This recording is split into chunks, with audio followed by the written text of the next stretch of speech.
I started working with young adults who were college bound or grad school bound, as a test prep coach.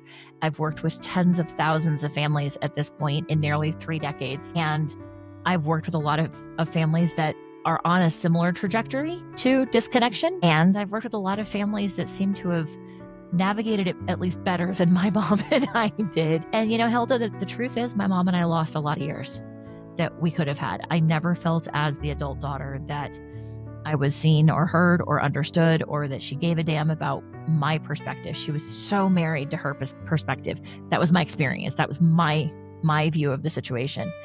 And I look at it and I wish things could have been different. I wish I could have had that closeness, that I wasn't dreading my wedding day, that, was she going to make a scene, or that, I could have called her to talk to her about anything. She always said I could talk to her about anything, but the actions behind that didn't back that up. And so I see so many other families that I'm like, look, hope is not lost. If you want a closer relationship, there are steps that you can take. Some of what we talk about in the foundations of connection, but also therapy. Like, there is definitely value in therapy. Healing the wounds and understanding what you each bring to the table definitely plays a role. So that's kind of the backstory.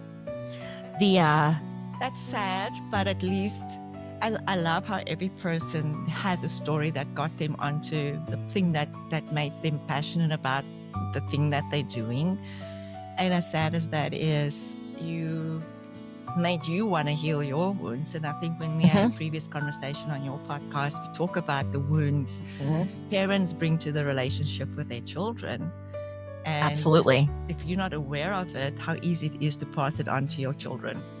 Absolutely. And not just from an emotional perspective, but epigenetics is now finally showing scientifically, particularly through the matrilineal DNA, when a mother physically carries a child within her body, that there are actually DNA impacts from the mother's trauma, and that experiences that the baby has while still in utero can absolutely impact them during their lifetime.